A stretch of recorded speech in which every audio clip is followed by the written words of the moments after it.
शनि त्रयोदशी प्रदोष व्रत कथा। जय श्री कृष्ण। सभी को समस्त प्रदोष व्रत का वर्णन किया है। अब हम शनि प्रदोष विधि सुनने की इच्छा रखते हैं, सो कृपा करके सुनाइए। तब सूत जी बोले, हे ऋषिवर, निश्चयात्मक रूप से आपका शिव पार्वती के चरणों में अत्यंत प्रेम है। मैं आपको शनि त्रयोदशी के व्रत की विधि बतलाता हूँ, सो ध्यान से सुने। पुरातन कथा है कि एक निर्धन ब्राह्मण की स्त्री दरिद्रता से दुखी हो शांडिल्य ऋषि के पास जाकर बोली, हे महामुने, मैं अत्यंत दुखी हूँ, दुख निवारण का उपाय बतलाइए। मेरे दोनों पुत्र आपकी शरण हैं। मेरे ज्येष्ठ पुत्र का नाम है धर्म, जो कि राजपुत्र है, और लघु का नाम शुचिव्रत है। हम दरिद्री हैं, आप ही हमारा उद्धार कर सकते हैं। इतनी बात सुन ऋषि ने शिव प्रदोष व्रत करने के लिए कहा।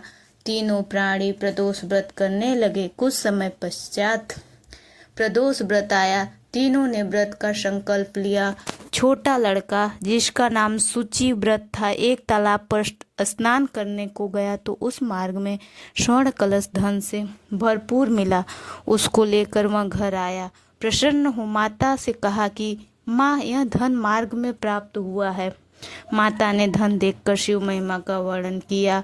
राजपुत्र को अपने पास बुलाकर बोली, देखो पुत्र, यह धन हमें शिव जी की कृपा से प्राप्त हुआ है, अतः प्रसाद के रूप में दोनों पुत्र आधा आधा बांट लो। माता का वचन सुन राजपुत्र ने शिव पार्वती का ध्यान किया और बोला, पूज्य, यह धन आपके पुत्र का ही है, मैं इसका अधिकारी नहीं हूँ।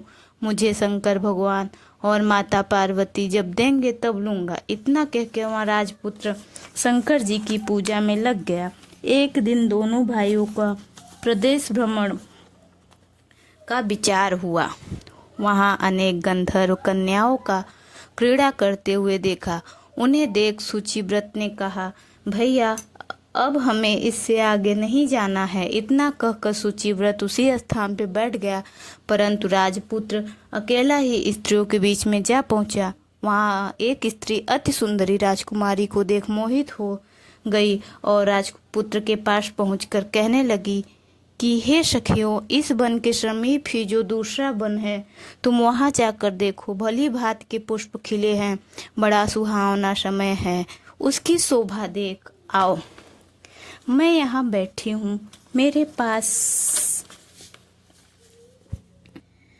पैर में बहुत पीड़ा है। यह सुन सखी दूसरे वन में चली गई। वह सुंदर राजकुमार की ओर देखती रही। इधर राजकुमार भी कामुक दृष्टि से निहारने लगा।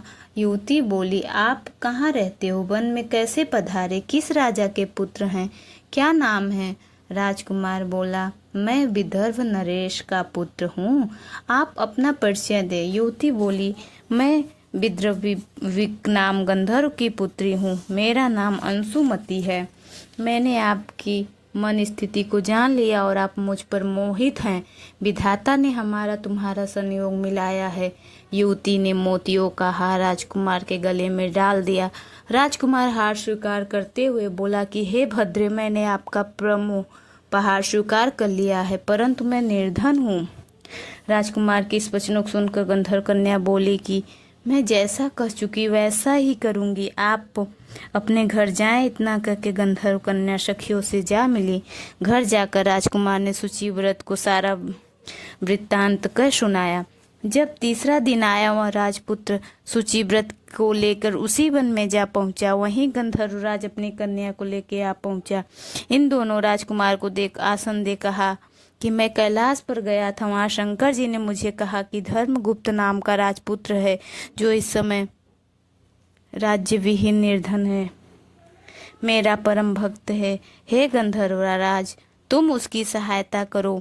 मैं महादेव जी की आज्ञा से इस कन्या को आपके पास लाया हूँ। आप इसका निर्वाह करें। मैं आपकी सहायता पर राजगद्दी पर बिठा दूंगा।